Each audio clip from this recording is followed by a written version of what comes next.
chapter 11, and I'm happy to say that the majority of this first part is all repetition too. You've already done this. We had to introduce this for you to understand the neuromuscular junction.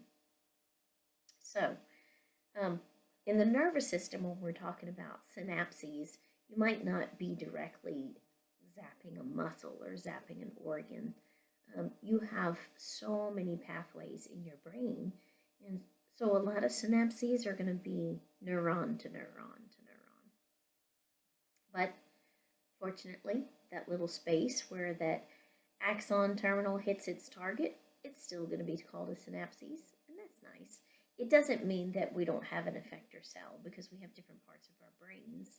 They're going to do different things, but it's still going to be neural tissue. And then, of course, that neuro pathway might end up in the periphery and zap a gland or zap an organ, such as the muscle, such as the stomach, such as the gut. These little different synapse can be electrical or it can be chemical. And in mastering, there is an animation that I'm going to skip over for this auditory PowerPoint, but you can look at it. And it is not neurotransmitters, it is neurotransmitters, so I need to fix that. Okay, sometimes you're going to see the term presynaptic neuron and postsynaptic neuron. It's just like it sounds. The first neuron, so the neuron that's zapping at the synapse, that's going to be the presynaptic neuron. And the guy that is the target, that's after the synapse, is going to be the postsynaptic neuron.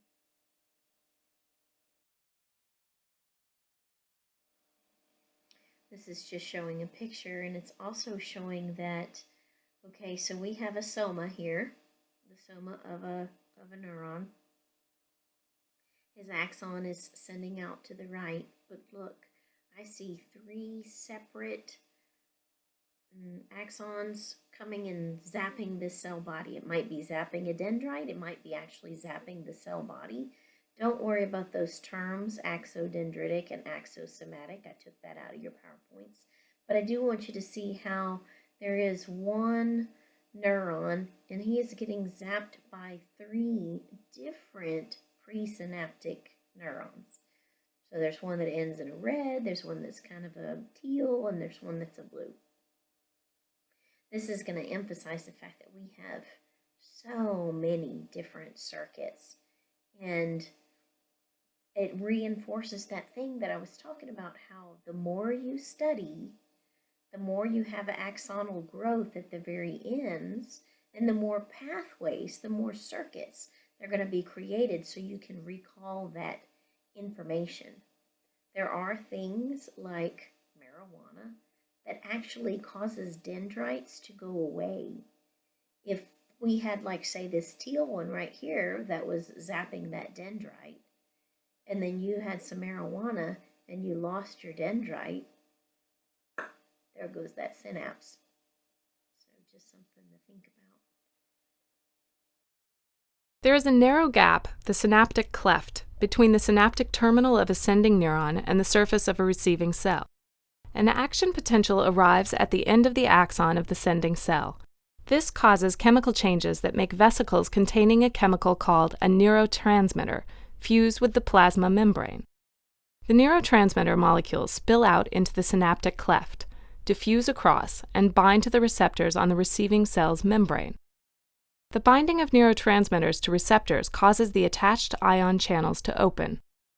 Depending on the type of neurotransmitter, receptors, and channels involved, this may excite or inhibit the receiving cell. Here we show excitation. Sodium ions rush in, changing the polarity of the membrane, and an action potential is triggered in the receiving cell. The neurotransmitter is broken down by an enzyme, and the ion channels close. Enzymatic breakdown is one of the several mechanisms by which transmission is terminated at chemical synapses. This is repeat. So you're going to have that presynaptic neuron has received enough of a zap to create an action potential, and it goes traveling down the neurolemma, and that message, that action potential, causes calcium to come into the soma, which makes into the axon terminal, which makes the neurotransmitter exocytose out of the axon terminal, out of the synaptic knob. Does this sound familiar? I hope. That neurotransmitter is going to diffuse across that synaptic cleft and go and find some sort of receiver. So I think I mentioned this in the last PowerPoint. Somebody asked me if there was a difference between chemical and ligand. I had to think about it. I was like, gosh, I can't think of an example. I'll see if I can find that out. No, there is no difference, so I've got it written in here. Chemically gated / ligand gated ion channels. Because a neurotransmitter is a molecule, so that would make it a chemical. Okay, and then once you have bound that neurotransmitter onto the gate, then we're going to allow, we're going to open up that gate and allow some ions in. Now, I mentioned in the last PowerPoint, it might not be enough to end up zapping that second neuron. So it's a graded potential. There is some changes there,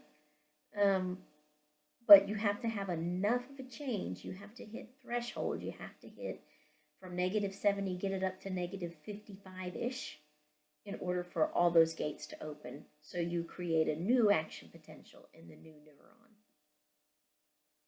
Now sometimes, instead of letting in sodium, might be zapping a different ion channel, which is at the end of this PowerPoint, but I've already alluded to it once, where what if you end up, the channel was chloride, and you let in some chloride?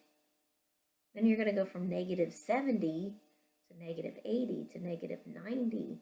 Okay, that's not going towards -55.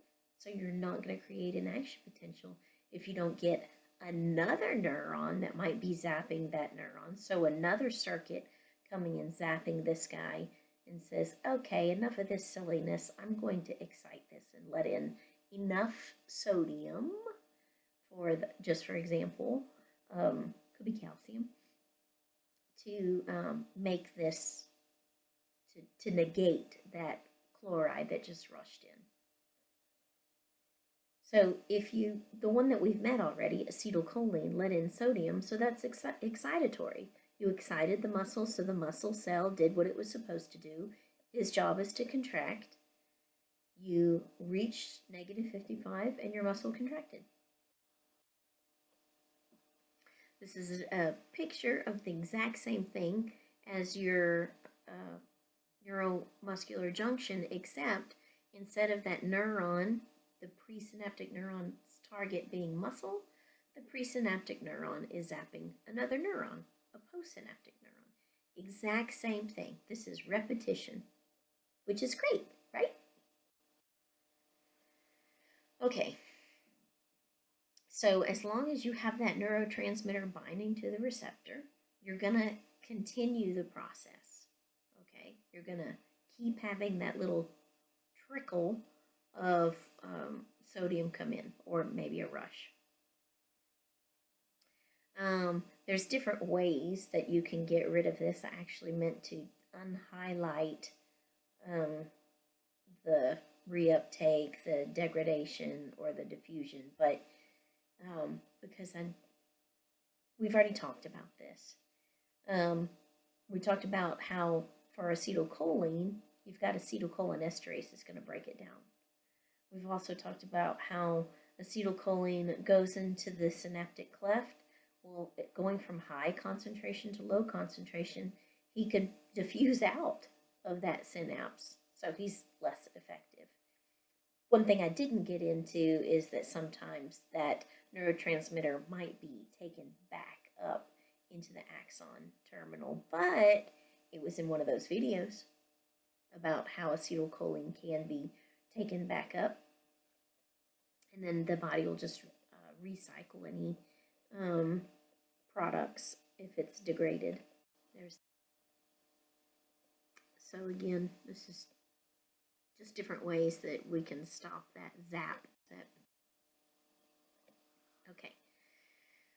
So the postsynaptic potential is, okay, we've had an action potential in the presynaptic neuron that made calcium come in, and so that presynaptic neuron released his neurotransmitter. Now we're moving on to the zap, a graded potential to the postsynaptic neuron. Okay. If it's enough of a zap, then we can create a new action potential in the postsynaptic neuron. So if we excite it with a bunch of positives rushing in, then we are going to get an action potential. But sometimes those little graded potentials are inhibitory. Like I've already mentioned, you let in some chloride, it's going to inhibit the next action potential.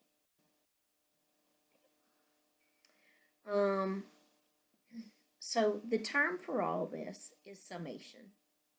You've got all these different little axons, axon terminals touching on this picture, touching one soma or its dendrites, but they might not all be giving the same message. Let me do an example. You are so tired. You're so tired. And here comes the dog. You got your hand, you're sleeping. It's 6 o'clock in the morning. You got your hand laying over the side of the bed. And here comes the dog. And he comes and he kind of licks your fingers a little bit. And you're like, yeah. But you go back to sleep. And the dog waits patiently, but a few minutes later, he's going to start nudging your fingers with his nose. Yeah, good boy, good boy, good boy. And you pet the dog. Well, now you've said good boy, good boy, good boy. So he knows that you're kind of awake. And he starts whining and wagging that cute little tail. But he's sitting. And you just roll over and groan. And now he's lost you. So then he stands up and he starts a little bit louder of a you're getting a little irritated. But by gosh, you are not getting up. And then the dog walks away from the bed and starts sniffing in the corner of your room. And you're out of bed. You are out of bed because you know he's fixing to go potty right there in the corner of your bed. You have had enough stimulus that you've decided, oh my gosh, I better get up and let the dog out. I hope that makes sense because that is an exact situation. It was a little bit of a potential.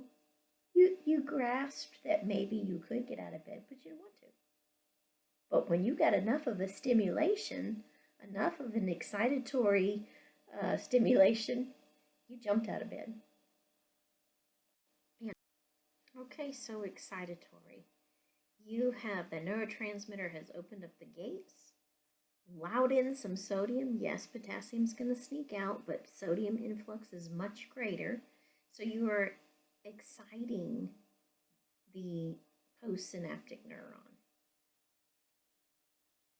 Animation. If it is enough of a stimulation, if that lets in enough sodium, then you're going to have an action potential. On this particular slide, it didn't hit action potential. So it didn't get to negative 55. It didn't get to the threshold for action potential. But you can see that this was an excitatory potential, postsynaptic potential. We zapped the neuron and got some sodium in. This one is an inhibitory, talking about inhibitory, where you hyperpolarize it. So instead of letting in sodium, maybe you let some potassium out, or you let some chloride in. You're going from negative 70 closer or away from 0, so negative 75, negative 80, definitely not going towards negative 55. So you're going away from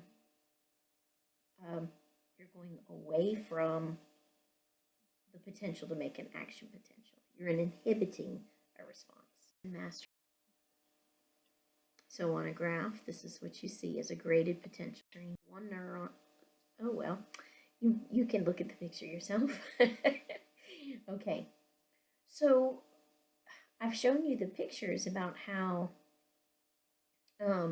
you have many neurons coming in and converging onto one neuron. So he's getting stimulus from lots of them. If they're all the same, depending on the neurotransmitter, this is more information than you want. But if they're all firing at the same time, then he's getting stimulated at the same time. It's complicated. Needless to say, the brain is super, super complicated. I'm definitely simplifying it. But let's say that they are all zapping at the same time.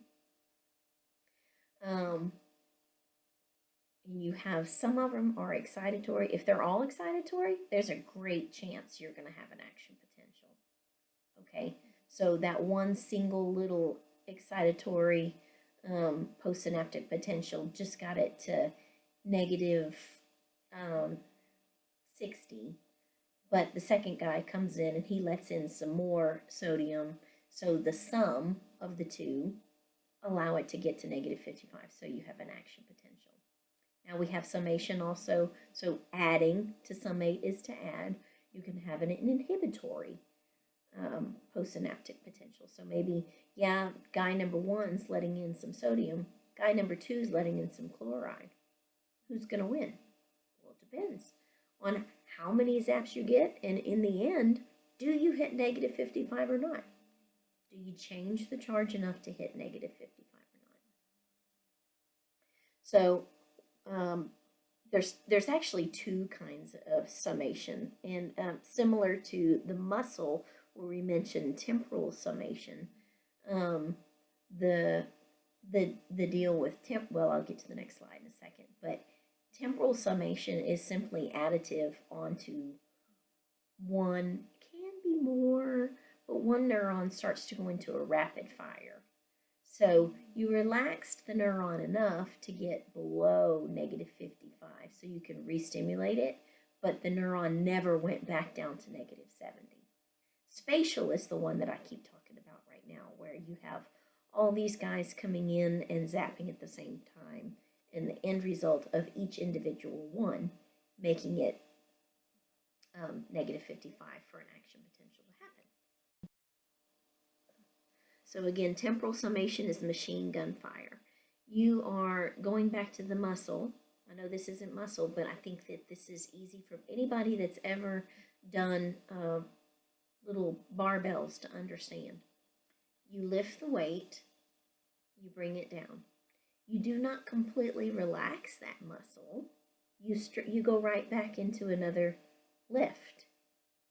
So with reps in the muscle, what's happening is you still had some calcium floating around, and you are recontracting with the summation of the calcium from the last lift. So you can feel your muscle tightening more and more and more with 10, 15, 20 reps. You start to feel that pain. Well, this is the same kind of deal. You have one or more presynaptic neurons that are starting to fire in rapid enough sequence. As long as you get to negative 55 or below, you can throw another action potential. You can't rezap it. Remember the absolute refractory period. You have to have enough potassium has left the cell in order to get from 30, positive 30, back down to negative 55. But then you can rezap that neuron. So it's the same thing. And you rezap it, and you rezap it, and you rezap it. As long as the more frequent you rezap it, then the better of a chance that you are going to be to get to negative 55. Spatial summation is the one that I keep talking about. You have a whole bunch of neurons that are converging on this one neuron, and if it's enough excitatory responses, then the sum of it allows it to fire. So this one is showing no summation, okay? you don't quite hit negative 55, and the frequency is not quick enough so that every time that neuron gets back down to negative 70. I didn't even read this, but there's that neuron sitting on the rocking chair. It's like someone casually yelling fire every few minutes. Okay, yeah. Here's temporal summation. I got a zap. I didn't get back to, see the second green arrow, I didn't get back down to resting negative 70, and I am below negative 55. So the sum of the two fires, I zapped it and then I zapped it again, that allowed the creation of an action potential. So like it says, it's like one person shouting fire while another person shouts don't fire. But you hit it, so you did stand up, and you start to wonder, I wonder if there's a fire or not. Funny. Spatial summation is like many people shouting fire at the same time. Oh, maybe I should get my butt out of here. Okay. So this is B. One guy is creating an action potential that's excitatory, and then another guy does too, and together their number of, let's say, sodiums that they let in allows for positive 50, for negative 55. And I'm probably really boring people that already understand what I'm talking about, and I'm so sorry. Okay, but this one is showing, okay, one of these presynaptic neurons is excitatory, the other one is inhibitory. So look, we never got to negative 55. So we didn't get an action potential.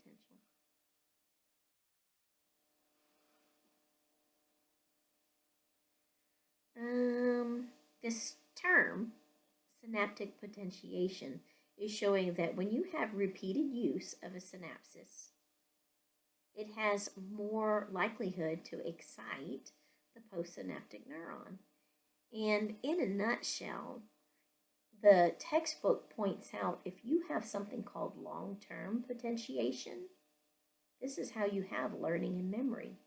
You are constantly exciting that postsynaptic neuron, and in the end, you're going to have better responses over time. That's all I'm going to say about that. Neurotransmitters. Okay, what is the job of a neuron is to release neurotransmitters. That's his job. There's 50 plus of them, and I am not asking you to memorize all 50 of them, of course. Most neurons don't just make one. And same thing, I've already mentioned this. Sometimes they're excitatory neurotransmitters, and sometimes they are inhibitory neurotransmitters. Now, this next part right here I'm introducing because this is going to be repeated the first week of AMP2, and I've never actually given it to my AMP1 class before. And I'll tell you, I think that has been a mistake on my part, because when we get into AMP2, you've had a whole big break, and you've kind of lost neurotransmission if you didn't, really get it to start with. So I'm just going to go ahead and introduce it so that when you get into AMP2, you're like, oh, this is a repeat of something she has said. Now, the ones that we've been talking about this whole time have been direct. So in other words, that neurotransmitter crossed the synaptic cleft, bound to a receptor, and gates opened and let in sodium. That's what we've done so far. That's a direct effect. This neuron opened up ion channels. But sometimes, especially in endocrinology, they don't get to actually open up the gate. They're just sending a message that tells something in the cell, hey, I need you to open the gate. So I'm going to show you some pictures. That's called a second messenger system. So the first messenger would be the neurotransmitter. But the guy that ends up doing all the work is the second messenger. and it's called a G protein linked receptor.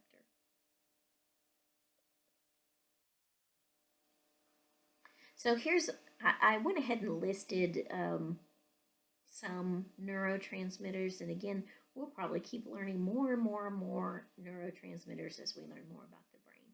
But acetylcholine, you already know that guy. And can you guess, is he excitatory, or is he, I guess not guess, this would be analyze what you've learned.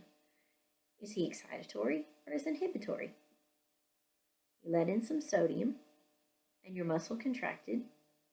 So therefore he told the muscle what to do and the muscle did it. So that would be excitatory. I should have unhighlighted this, biogenic amines, but not unhighlight the norepinephrine or the epinephrine. Because the ones that we're really going to emphasize when we get into the autonomic nervous system is acetylcholine and norepinephrine and epinephrine. Epinephrine is going to be excitatory. If you can imagine, another name for epinephrine is adrenaline. So that's going to be in your fight or flight. There's a bear chasing you. You're going to get a message from a neuron that releases epinephrine. Get away from the bear. It's going to stimulate you to get away from the bear. And then on this next section, I went ahead and highlighted GABA because I'm sure if you've worked at any sort of medical something, you've heard of gabapentin. And gabapentin is actually, I wish we were in class now, I really do, because this always gets a discussion because it's interesting. Anybody that's heard of it is going to get a better understanding of the medicine that they're seeing their patients get from their doctor. Gabapentin can be used to help with seizures and can be given to help people with pain. Other things too, like alcoholism. In a nutshell, it's an inhibitory guy. So I do usually throw it in there, and we usually get a pretty fun discussion with it. Endorphins, you've probably heard of endorphins before. They're natural opiates that help you feel good. Release of endorphins from exercising, whatever, not for me, but anyway, that's just me. And Caitlin is fussing at me right now in her head. Okay, so anyway, there's a bunch of them. Nitrous oxide is a cool gas. It gets mentioned in the male reproductive section for AMP2, but anyway, I won't belabor the point. See, you know this already. You know this.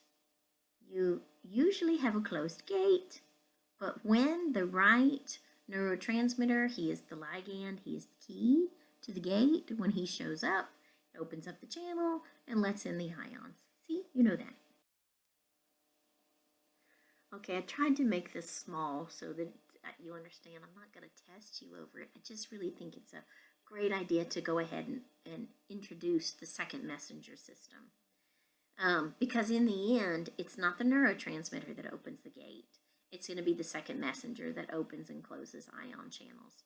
There's also some cool enzymes inside of our cells called kinase. We have phosphorylation coming up, so we have phosphorylate channel proteins. And in the end, this kinase is going to help us activate genes and cause protein synthesis. The protein being whatever, in this case that I'm talking about, is going to be the hormone that cell's job is to make. So this is a picture showing the second messenger system. The first messenger is the neurotransmitter. So he binds to the receptor.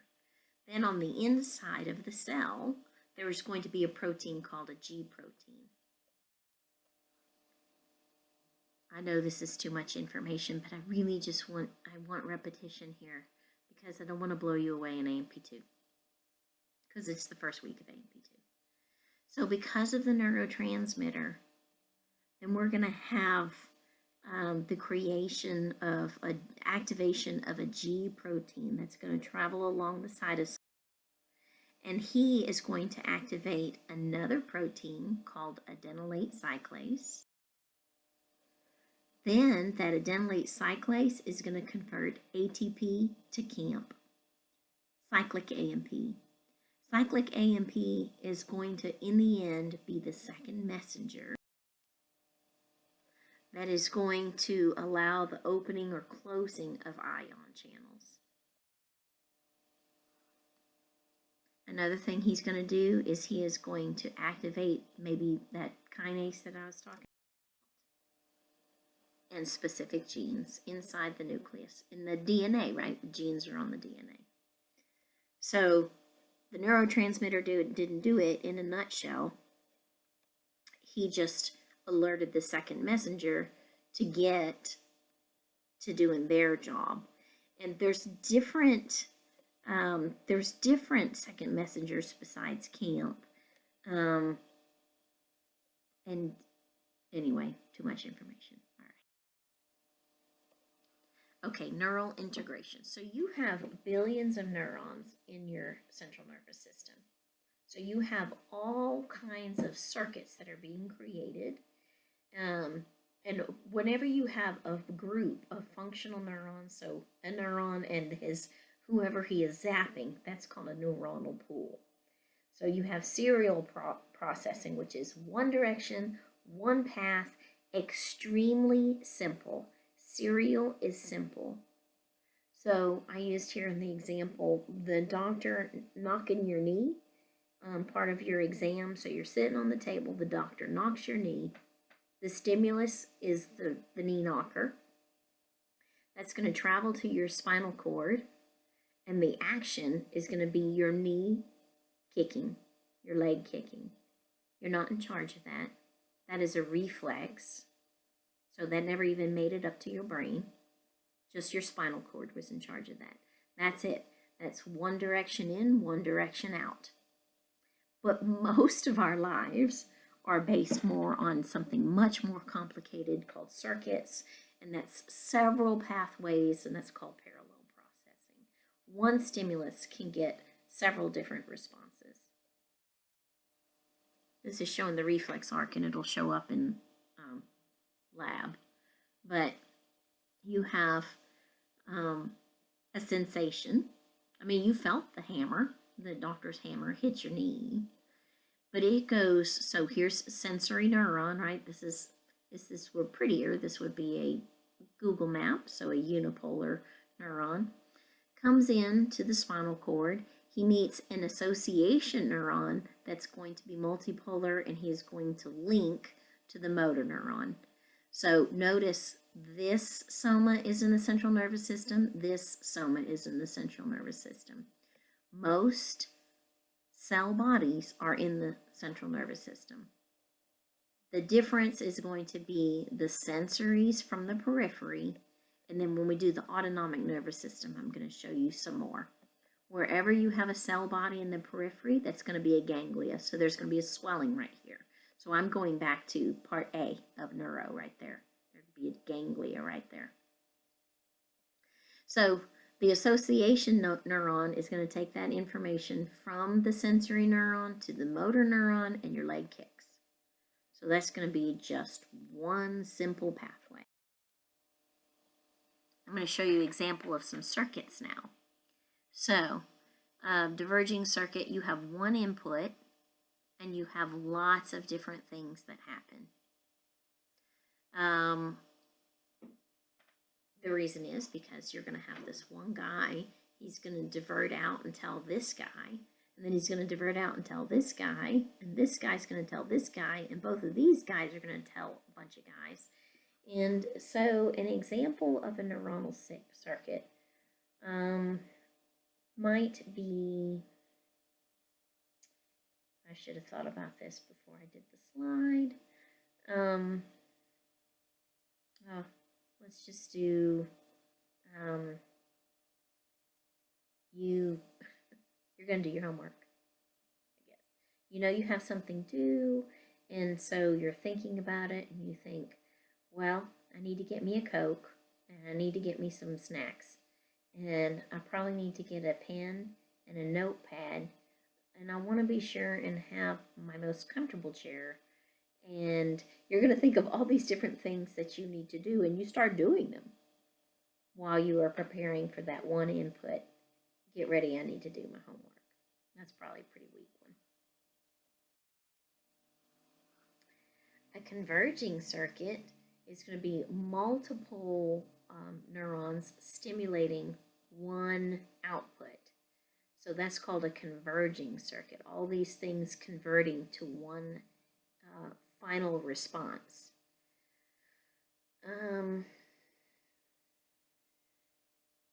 Pizza. You smell the pizza is cooking.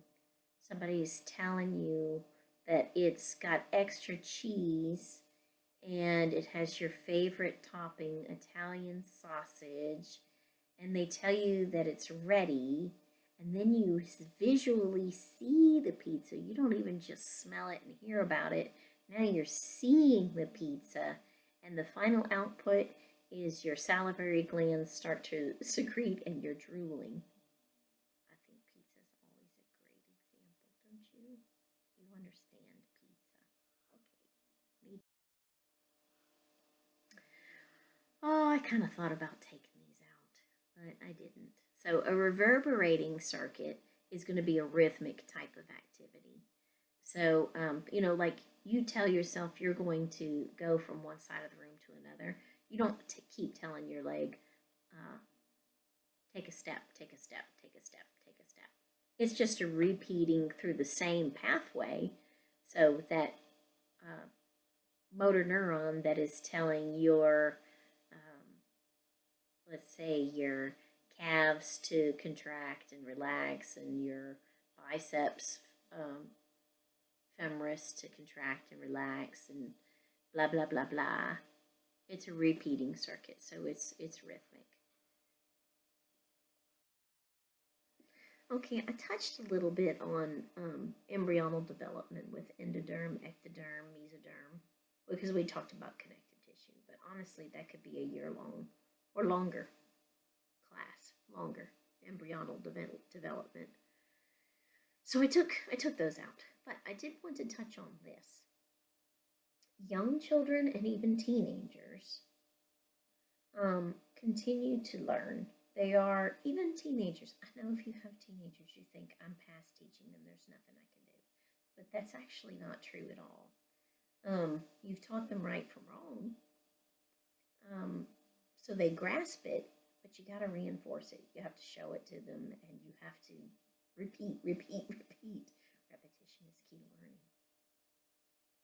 For small children, at kindergarten, they should be being read to every night to help create those additional pathways, that branching of the axons. You're born with your neurons. I hope I've stressed this enough. They do not go through mitosis. What you're born with is what you've got. But they need to grow. They need to create more circuits. Studying helps create more circuits, so it's easier to recall this information. Are you tired of me saying this yet? Now, there is a weird thing that sometimes I've mentioned how weed will trim away dendrites. Well, there are certain things that are going to prune away dendrites as well, and the biggest thing is just not using your brain. However, there's a weird phenomenon that's a disease. You've probably heard of schizophrenia, where they think that actually maybe some of the little synapses are being pruned away, and they don't know why, but it leads to schizophrenia. Probably genetic.